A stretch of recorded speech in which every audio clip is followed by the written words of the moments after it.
सप्तम स्कंद अष्टम अध्याय नारदवाच बालके सावधाने शुणी बोलती मने मने गुणी ए गुरु वचन नुह एणे आंबर कार्य नाई प्रहलादर मुख चाहि हेमंत भाली सर्वे जाई गुरुंक आगे जणाइले संजोगे सकले कहिले शिशु वचन शुणी गुरु मने चिंतिला महामेरु एकांत बुद्धि तो यार अन्य लक्षण अगोचर सत्य संजोग आवरिला बालक बुद्धि नाश गला जेबे यार बोले थिबे सर्वे बालक नाश जीवे हेमंत हृदय विचारी राजदंड को भय करी एबेगे राजार आगे बसी विस्तारी कहिला विशेषी असुर शुणी सर्व कथा मने पाइला गुरु चिंता पुत्रर न्याय वचन शुणी असुर छन्न छन्न ए क्रोधे कंपिता शरीर सर्प जेसने फुफुकार अनेक मते विचारिला पुत्र मरणे मन देला ए गुरुंक वाक्य कर्णे शुणी प्रचंड कोपे वीरमणि आड़ नयने अनाइला पापिष्ट पणे भय कलाम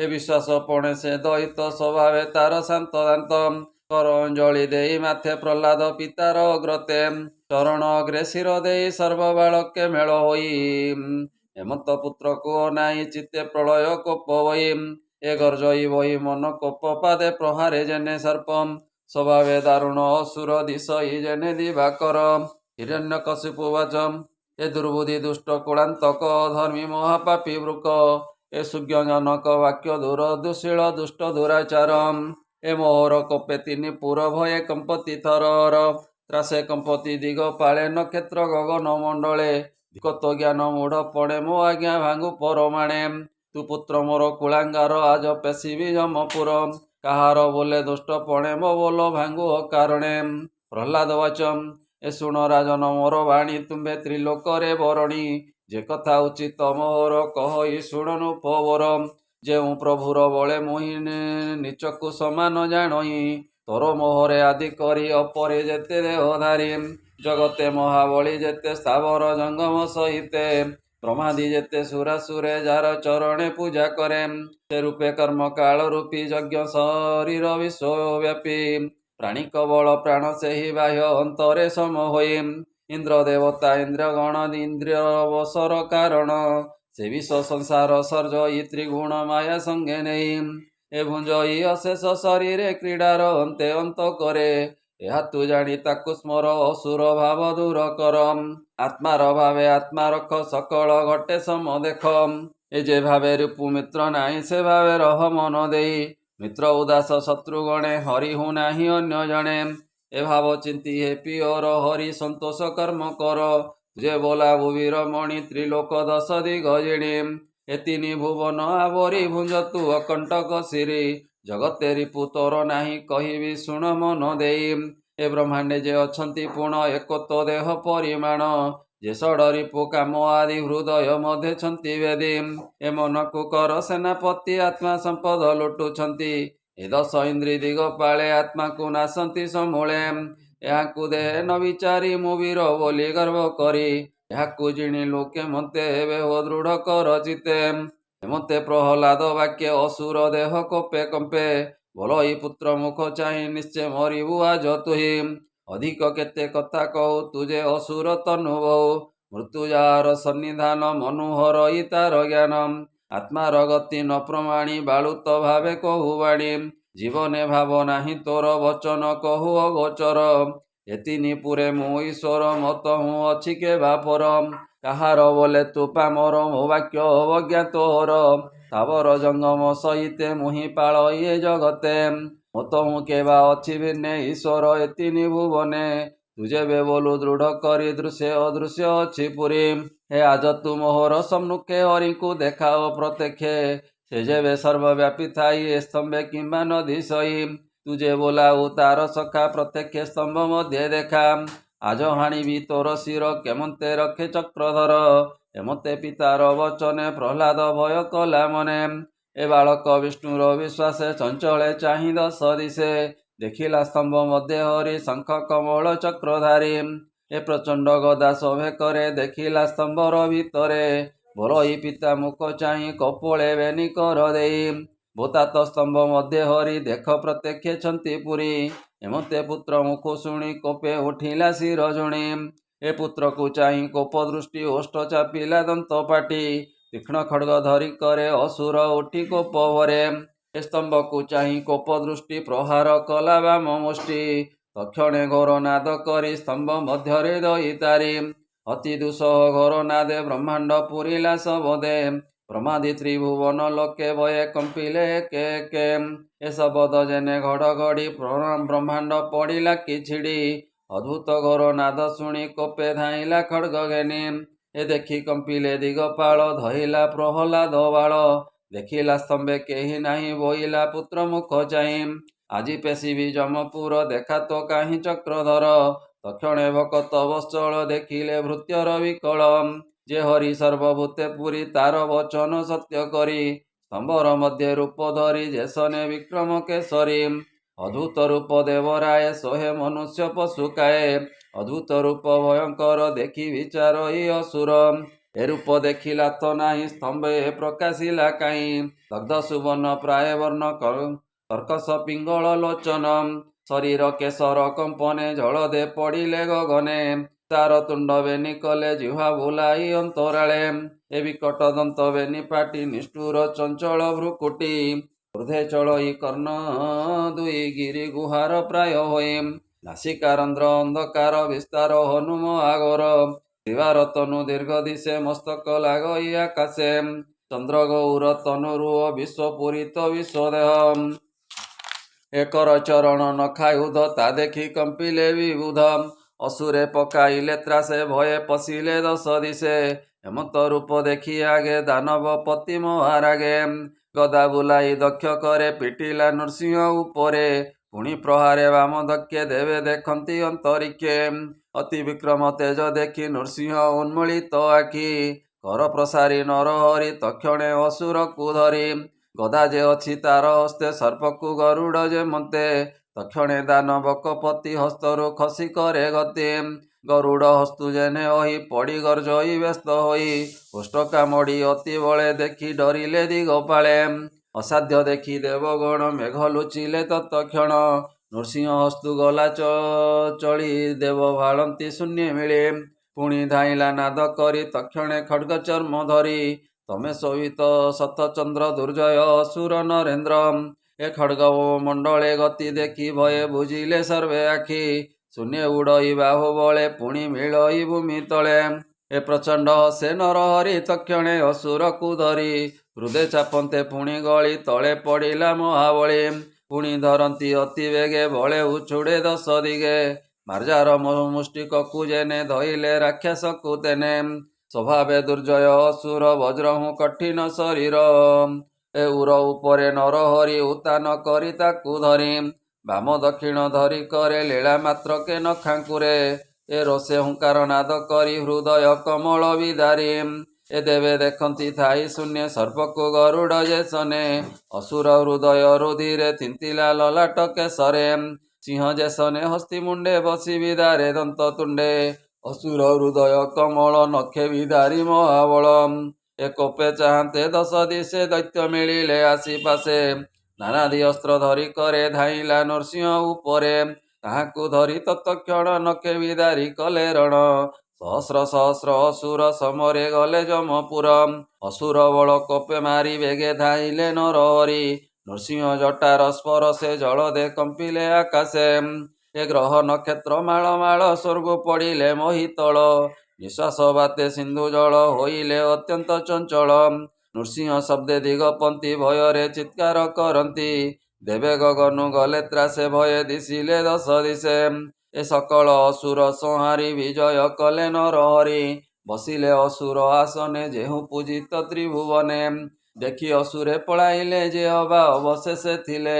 ଶସ୍ତ୍ର ଧରନ୍ତା କେହି ନାହିଁ ଚଞ୍ଚଳେ ଚଉଦିଗେ ଚାହିଁ। ଏମନ୍ତ ଅସୁର ସଂହାରି ସଭାର ମଧ୍ୟେ ବିଜେ ହରି। ହିରଣ୍ୟକଶିପ ଅସୁର ତ୍ରୈଲୋକ୍ୟ ମଧ୍ୟେ ଥିଲା ବୀର। ସଂଗ୍ରାମେ ହରି ତା ଜୀବନ ସୃଷ୍ଟି ରଖିଲେ ଭଗବାନ। ଅସୁର ନିଧନ ସମ୍ବାଦେ ବିବୁଧେ ପରମ ଆନନ୍ଦେ। ଏ ନନ୍ଦନ ବନ ପୁଷ୍ପ ତୋଳି ଶୂନ୍ୟ ସକଳ ଦେବେ ମିଳି। ହରସ ଲୋଚନେ ଅନାଇ ମଙ୍ଗଳ ସ୍ୱରେ ଗୀତ ଗାଇ। ଏ ମିଳି ସକଳ ସୁର ନାରୀ ସାନନ୍ଦେ ପୁଷ୍ପ ବୃଷ୍ଟି କରି। ଶୂନ୍ୟ ଅସୁର ଭୟେ ଭାଜିଥିଲେ ଯେ ଦଶ ଦିଶେ ରାଜି। ଗଗନେ ବିମାନ ସଂକୁଳେ ମିଳିଲେ ଦଶ ଦିଗ ପାଳେ।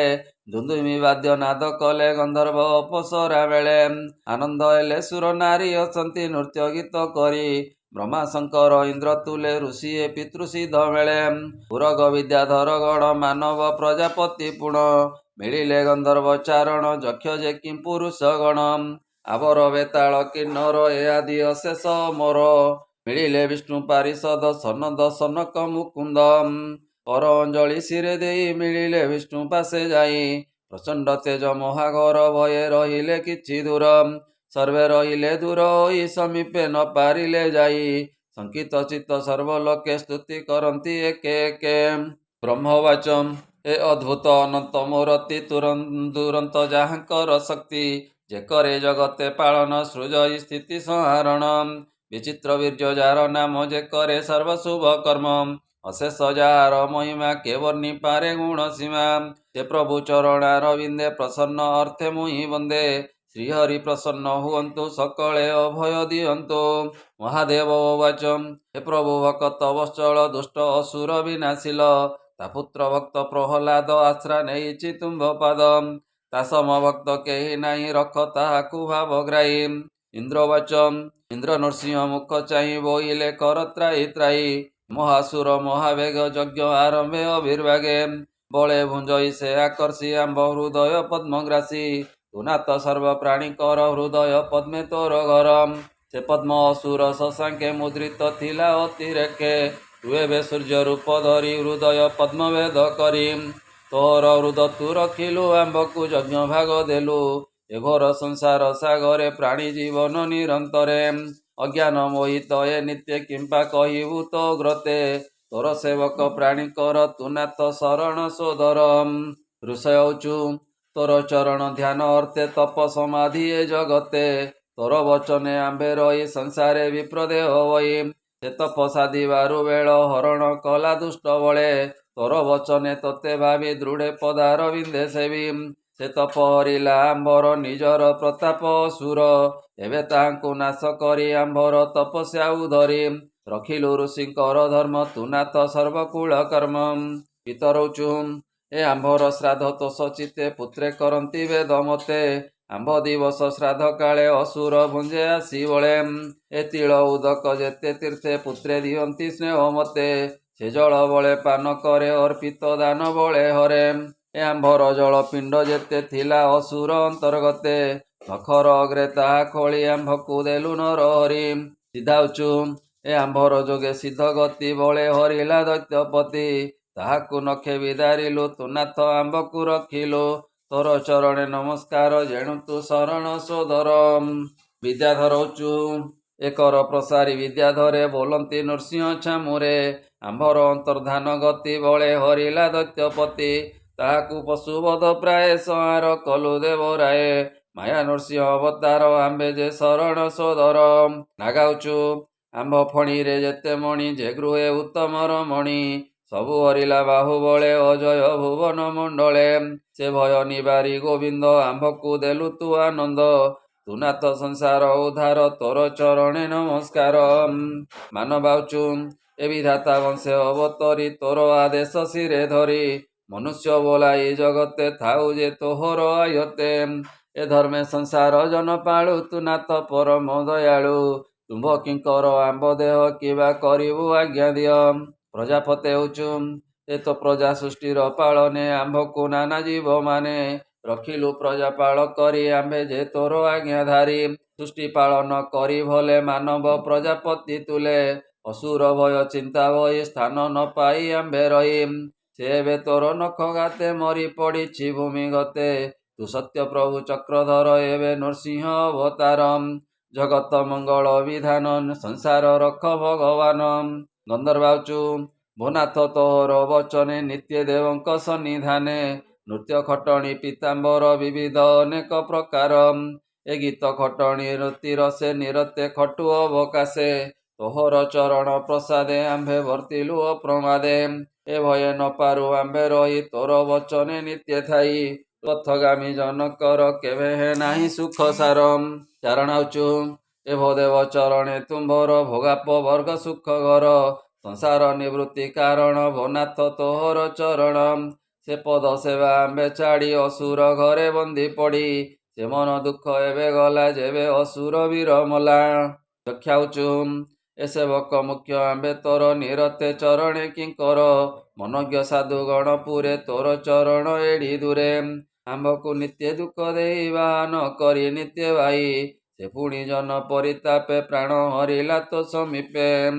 କିಂ ପୁରୁଷଉଚୁ ତୁ ମହାପୁରୁଷ ଈଶ୍ୱର ଆମ୍ଭେ କିଙ୍କର ନାଥ ତୋର ଚିତ ପୁରୁଷ ଏ ଦୁଷ୍ଟ ସାଧୁ ବର୍ଜିତ ମହାକଷ୍ଟ ଅନାୟ କର୍ମ ଆଚରିଲା ତୋର ପ୍ରତାପେ ନାଶ ଗଲା। ଏ ବୈତାଳିକାଉଚୁ ଆମ୍ଭେ ସାଧୁଙ୍କ ସଙ୍ଗ ମଧ୍ୟ ଯଜ୍ଞ ଆରମ୍ଭ ପରି ବନ୍ଦେ ତୋର ନିର୍ମଳ ଯଶ ଗାଇ ସତରେ ପୂଜା ବିଧି ପାଇ ଆନନ୍ଦେ ପୂଜୁ ସାଧୁ ମେଳେ ଅସୁର ଉପଦ୍ରବ ବଳେ ତୋହର ଶତ୍ରୁ ନାଶ ଗଲା ଆମ୍ଭକୁ ମହାସୁଖ ହେଲା। ଏ ଆମ୍ଭ ଦେହ ବ୍ୟାଧି ଥିଲା ତୁମ୍ଭର ତେଜେ ନାଶ ଗଲା। କିନ୍ନରାଉଚୁ ତୋର କିଙ୍କର ଗଣ ଆମ୍ଭେ ତୋ ଅନୁଗ୍ରହେ ଥାଉ ଦମ୍ଭେ ଏଦିତି ପୁତ୍ର ମହାଦୁଷ୍ଟ ଆମ୍ଭକୁ ଦେଲା ମହାକଷ୍ଟ ତୁମ୍ଭେ ଅସୁର ମାରିଲ ଆମ୍ଭର ମାନ ଉଧାରିଲ ତୁ ନାଥ ଦେବଙ୍କର ବର ଆମ୍ଭର ଭୟ ନାଶ କର। ବିଷ୍ଣୁ ପାର୍ଶ୍ୱଦାଉଚୁ ଏ ଭୂନାଥ ଏ ରୂପ ତୋହର ଦୈତ୍ୟ ମାୟା ବିଭୟଙ୍କର ଅଦ୍ଭୁତ ଦେଖି ସର୍ବଜନେ ଭୟେ କମ୍ପିଲେ ତ୍ରିଭୁବନେ ତାହାଙ୍କ କର୍ମଦାତା ତୁହି ଆମ୍ଭକୁ ନାଥ କର ତ୍ରାଇ ଯେଣୁ ନାସିଲ ମହାସୁର ଆମ୍ଭକୁ ଅନୁଗ୍ରହ ତୋର ହେମନ୍ତେ ନୃସିଂହ ସମୀପେ ସ୍ତୁତି ବଚନେ କେ କରି ରହିଲେ ତୋଷ ମନେ ଏବେ ଓ ଶୁଣ ସାବଧାନେ ଏ ନାରଦ ଯୁଧିଷ୍ଠି ଅଗ୍ରତେ ଯାହା କହିଲେ ଭାଗବତେ ଅଦ୍ଭୁତ ନୃସିଂହ ଚରିତ କହିଲା ବିପ୍ର ଜଗନ୍ନାଥ। ଶ୍ରୀମଦ ଭାଗବତେ ମହାପୁରାଣେ ପରମହଂସ୍ୟାଂ ସହିତାଂ ବୟାସିକ୍ୟାଂ ସପ୍ତମ ସ୍କନ୍ଧେ ନୃସିଂହ ଅବତାର हिरण्यकशिपु वध नाम अष्टम अध्याय। बोल आनंदे कवार हरि हरि बोल।